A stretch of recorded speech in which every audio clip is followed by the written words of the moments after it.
Então vamos lá. Vereador, no seu primeiro mandato, o senhor já fez parte da mesa, foi vice-presidente, presidiu também a Comissão de Constituição e Justiça, fazendo assim um exercício de lembrança das suas metas e expectativas quando o senhor assumiu pela primeira vez. Qual que é a diferença agora nesse segundo mandato? Bem, a diferença que eu enxergo que quando a gente, em qualquer atividade da vida, quando a gente vai pela primeira oportunidade, você vê tudo novo, você fica com receio, o modo de agir, quais as providências que você deve adotar, a forma de falar. Já no segundo mandato, você já traz essa experiência, você já está calejado de algumas situações, então seguramente você consegue desenvolver aquele pretenso trabalho legislativo com mais maestria, com mais qualidade e acaba em certos momentos até orientando aqueles colegas novos que estão chegando aqui pela primeira oportunidade. Então eu diria que esse segundo será muito mais qualitativo da minha parte do que em relação ao primeiro. Tá certo, vereador. Agora a gente vai começar de fato, então, o nosso ponto de vista, hoje com o vereador Dr. Laércio Santos, do Democratas.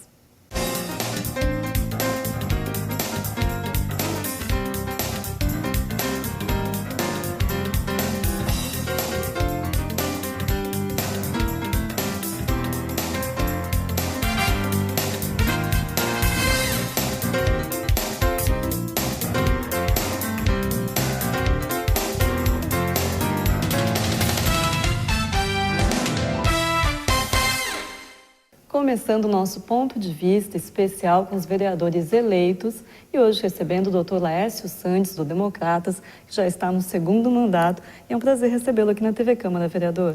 Prazer é todo meu. Mais uma vez voltar aqui para nos apresentar e dar a direção dos problemas da cidade que a gente vê relevante para o dia a dia. Vereador, fazendo um retrospecto da sua trajetória profissional e também da sua trajetória aqui na cidade de uma maneira geral, queria que o senhor falasse um pouquinho da sua chegada a Guarulhos. O senhor veio do Paraná ainda criança. Vou fazer 47 anos em março do ano de 2017. Portanto, eu cheguei aqui do Paraná em 1980, com quase 11 anos de idade. Sou de uma família de 4 irmãos. Infelizmente, aqui nós só chegamos em 3. Minha irmã faleceu no Paraná. E sou o filho mais velho. Busquei começar a trabalhar logo cedo, aos 13 anos de idade, 1983. Naquela época era permitido trabalhar. Meu primeiro emprego foi no jornal que nós temos na cidade, o jornal Folha Metropolitana. Naquela época era um jornal mais robusto, hoje nem tanto. E aí segui minha trajetória. Em 1990 eu ingressei na Faculdade de Direito, me formei pela Universidade de Guarulhos. Comecei a advogar em 1994 e já estou aí há 22 para 23 anos exercendo a advocacia nas áreas trabalhistas, no direito previdenciário e no direito civil. E aí, em razão da minha trajetória profissional, acabei tendo uma certa ligação com a política. O advogado sempre acaba tendo um envolvimento para formar opinião, dar seu ponto de vista para os interesses da cidade. E acabei buscando uma primeira candidatura, não fui eleito em 2008, 2012 repeti, aí foi uma segunda oportunidade, fui eleito e estarei agora já indo para o segundo mandato, onde eu fui reeleito em outubro de 2016 e onde tivemos um acréscimo de quase 50% em relação ao ano anterior. O senhor comentou que trabalhou com diversas coisas antes de chegar à faculdade de Direito. Sim. O que foi que te levou a escolher o direito como profissão? O que te chamou a atenção no direito? Olha, quando você, voltando lá nos anos 70, no início dos anos 80, a gente que está lá no campo, no interior, a gente sempre via aquela pessoa, o doutor. Quem é o doutor? O doutor ou é o médico ou é o advogado. E a minha família lá no Paraná sempre teve algumas situações que buscou algum advogado para resolver algum problema.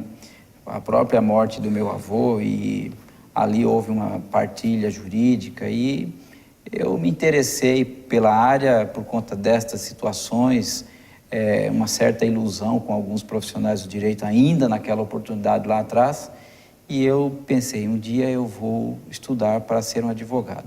E coloquei isso na cabeça, fui discorrendo o que eu queria. Eu sempre fui uma pessoa que Me dei bem com a área de humanas, né, que o direito é inerente à formação humana, é uma ciência social. E acabei que me formei, consegui ingressar na faculdade, me formei, retificando a minha fala, e diante disso me dei bem na área do direito, na condução das áreas que eu procurei atuar. E essas áreas onde eu lido com a população de um modo geral, o direito social, que é o direito trabalhista, o direito civil, em alguns aspectos da área civil, e também o direito previdenciário, e acabei que sendo, vamos dizer, guindado para ser um candidato a vereador. E numa primeira oportunidade, quase 2.000 votos, não fui eleito. Você sabe que temos pessoas na cidade que já disputou aí meia dúzia de eleição e não chegou nessa minha primeira votação. Então eu achei que era razoável tentar uma segunda oportunidade, fui eleito e agora reeleito pela terceira vez. Terceira eleição, no caso. Uhum. E acaba que, fazendo parte da área do direito, facilita também um pouco o trabalho legislativo, né? A gente sabe que aqui em Guarulhos, ficamos num ranking, tem um ranking promovido pelo Tribunal de Justiça de São Paulo. Guarulhos já ficou em segundo lugar em 2014, como a cidade que tem, segundo lugar nas cidades que tem mais projetos de lei inconstitucionais, que alguém entrou com uma ação direta de inconstitucionalidade, perdeu essa lei, foi considerada inconstitucional, deu uma certa melhorada, que em 2015 foi para 7º lugar. E o senhor foi presidente da Comissão de Constituição e Justiça e tem uma postura bastante rígida quanto à legalidade dos projetos. Como é que o senhor avalia a qualidade dos projetos aqui da casa, esse ranking que nós estávamos em segundo, passamos para terceiro, há uma melhora? Eu acredito que houve uma melhora. Nessa legislatura, primeiro mandato da minha parte, sendo que nesses 2 últimos anos eu como componente e atualmente presidente da Comissão de Constituição e Justiça, comissão essa que eu diria que é se não a principal, uma das principais comissões da Câmara Municipal de Guarulhos, e ela tem a atribuição de dizer se aquele determinada propositura, aquele determinado projeto de lei, ele é constitucional ou não, ou seja, se ele é legal ou é ilegal de acordo com a Constituição do nosso país ou Constituição do Estado.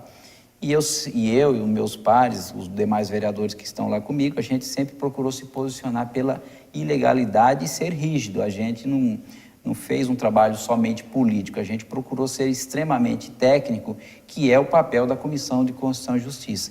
E eu acredito que a gente deve ter colaborado muito para que esse ranking da cidade melhorasse um pouco. Ainda precisa melhorar muito, mas eu acho que aí cabe também à Câmara Municipal, isso seria uma ideia minha, de orientar os vereadores, de orientar os demais, principalmente aqueles que estão chegando, que dentro do seu quadro de assessores precisa ter um quadro também técnico, não basta ter o quadro operacional, só aquelas pessoas que têm liderança na rua para atender a população e tudo mais. Nós precisamos ter um quadro de uma assessoria, parte desses assessores tem que ter um quadro jurídico, porque nem todos têm essa formação e acabam assinando, muitos dos quais, projetos de lei que não têm nenhuma relatividade com o dia a dia da cidade. Porque a Câmara Municipal, para o público que está nos assistindo, ela não tem atribuição, por exemplo, de fazer um projeto de lei para tratar de questões trabalhistas, de questões penal, de questão de relação de consumo. Isso aí é de competência do Congresso Nacional. E, às vezes, a gente se depara com algum colega vereador que apresenta um projeto tratando de horário de trabalho do servidor público do município de Guarulhos. Isso não caberia aos vereadores por ser matéria afeta à Câmara dos Deputados Federal ou até mesmo de iniciativa do próprio prefeito, que seria uma interferência do Legislativo no dia a dia do Executivo. Aí, quando a Câmara faz um projeto desse e aprova, seguramente o prefeito vai entrar com ação direta de inconstitucionalidade, que foi o que você acabou de se referir, e vai ser julgado inconstitucional, porque a iniciativa não tinha pertinência. Então, a gente procurou, ao longo desses tempos aí, se posicionar, e muitas das vezes eu, como advogado, algum colega vereador veio perguntar, e eu sempre procurei orientar e procurando sempre ajudar e fazer o melhor. Não é porque o colega meu do outro partido que eu vou ensinar errado. A gente tem que procurar colaborar. Vereador, falando um pouquinho desses últimos anos aqui, a relação com o governo municipal. Tivemos momentos críticos de oposição, greves, até pedido de impeachment. Já o prefeito eleito, Guti, assume com um apoio considerável da população, resultado da votação nas urnas, mas no caso do seu partido, esteve aí no lado oposto no segundo turno das eleições. Como é que o senhor vê que vai ser a relação com o Executivo, de uma maneira geral, com toda a Câmara, o senhor prevê que haja governabilidade de fato? O prefeito vai ter um trabalho fácil de diálogo com os vereadores? Como é que o senhor vê isso? Em um primeiro momento, eu diria para você que o diálogo não está caminhando como eu acho que deveria estar caminhando. Eu já acho que já deveria ter havido uma conversa um pouco mais rápida, haja vista que primeiro que o governo que está se encerrando, a relação dele para com a Câmara foi muito péssima para o interesse da cidade. Um atendimento fora de qualquer comparativo com qualquer cidade. Não havia respeito com os vereadores, o atendimento nunca ocorreu. Então a administração sempre administrou para os interesses do partido que está deixando de cuidar da cidade. Então eu acho que isso foi muito ruim para a cidade. O que se espera agora do novo governo, do prefeito eleito Guti, que essa relação de fato modifique. Até então ele desenvolveu o discurso dele, foi vencedor, agora ele precisará criar uma mecânica de ter um diálogo com a Câmara Municipal. Não dá para dizer que não depende da Câmara e que a Câmara também não depende do Executivo, pelo contrário, eu acho que os três poderes desse país, o Executivo, o Judiciário e o Legislativo, precisam caminhar juntos, inclusive a nível municipal. Não dá para a gente ficar criando rivalidade. E eu, complementando então a minha resposta, eu diria para você que eu acho que ele já demorou um pouquinho, ele precisa ter uma solidez no bloco de apoio para as necessárias mudanças de interesse da cidade. O partido que o elegeu 3 vereadores e mais um da coligação, 4 vereadores. Então ele precisa de uma base sólida aí para votações de 2/3, por exemplo, 23 vereadores. Ele precisa ter uma certa gordura, então eu diria que precisaria de uns 25, 26 vereadores que comungassem das mesmas ideias, dos mesmos pensamentos, e ele não avançou a tal ponto, pelo menos é o que eu tenho enxergado no dia a dia da cidade, nas conversas de bastidores, eu tenho sentido isso.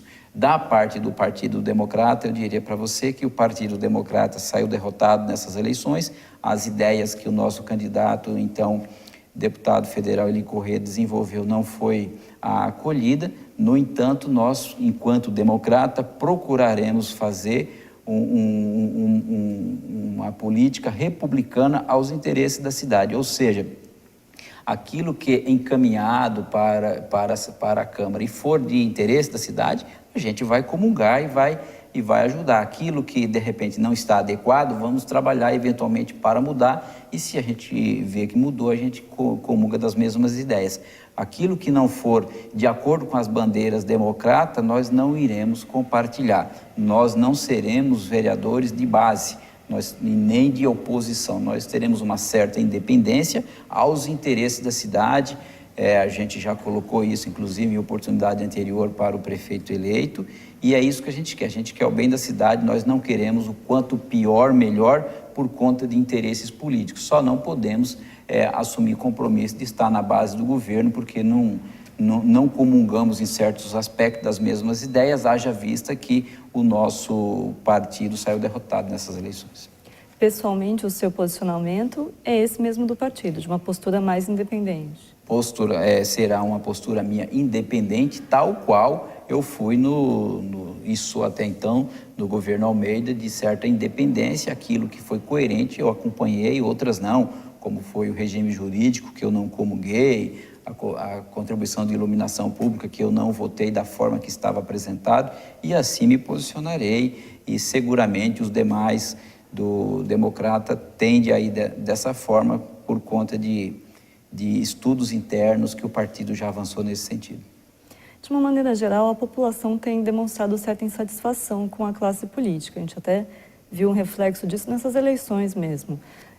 Esse discurso de nova política, de políticos que não são políticos, como é que o senhor vê essa próxima gestão, não especificamente a gestão do Guti, mas a própria nova legislatura? O senhor acredita que é momento de uma mudança de postura da classe política? Como é que o senhor enxerga esse momento que o país vive de uma maneira geral? Eu acho que a mudança, ela não ocorre do dia para a noite. A mudança, ela ocorre de forma cultural, isso aí vai ser longínquo. Se você pegar a época das diretas já em 1985 até hoje, muitas mudanças ocorreram e outras virão. E eu acredito que nós estamos num período de transição, sem dúvida nenhuma, só que nós não podemos esperar o resultado do dia para a noite. Você não governa sozinho, então não há o porquê você fazer a nova política sozinho. Seja o presidente da Câmara, seja o presidente do Tribunal de Justiça, o próprio prefeito, ele precisa de certas alianças, então você precisa transitar com todas as classes políticas, sem dúvida nenhuma. Agora, nós precisamos rever valores, o que é interesse da nação, o que é interesse da cidade. E a população que é a responsável por tudo isso. A população precisa observar mais os agentes políticos, quem são as pessoas que os representam, e não simplesmente a gente eleger nossos representantes por motivos de interesse pessoal, de forma casuística ou por conta de algum favor. Eu acho que o interesse da população, o interesse político, passa a ser mais relevante quando toda a população realmente tiver consciência política do que é bom para a cidade, não o que é bom só para mim. Vereador, para encerrar esse nosso bate-papo, queria que o senhor fizesse um balanço dessa última legislatura. Quais foram os planos, as metas que o senhor conseguiu realizar? Faltou alguma coisa? E o que o senhor pretende realizar nesse próximo mandato? Tem algum projeto específico? Olha, ao longo desses 4 anos, se eu falar que eu fiquei realizado com o trabalho desenvolvido, eu diria que seria aí 60%, 70%. Não a tal ponto, porque eu esperava um legislativo mais atuante, um legislativo realmente que defendesse certos projetos de interesse da população. Mas a gente não conseguiu avançar de tal ponto, porque precisamos ter uma sintonia com o chefe do Executivo, o Executivo atender a Câmara naquilo que realmente a população clama para os vereadores. Então, a gente tem aí diversas questões nos 4 cantos da cidade que a gente não conseguiu atender por ineficiência administrativa do Executivo. Eu espero que para essa próxima legislatura isso acabe ou diminua sensivelmente, que nós olhemos, que venha se olhar para a Câmara Municipal, como são 34 vereadores, e que o atendimento seja feito de forma equilibrada, para que com isso toda a cidade ganhe, e não o que ocorreu até aqui, onde os interesses partidários acabou superando o interesse da população. Então eu espero que nesses próximos 4 anos isso realmente ocorra de verdade, a mudança, e aí seria realmente a nova política. Tá certo, muito obrigada, vereador. Eu que agradeço. Boa. Então esse foi o nosso ponto de vista especial com os vereadores eleitos. Hoje recebemos o Dr. Laércio Santos, do Democratas. Muito obrigada pela sua audiência, a gente se vê no próximo programa. Tchau.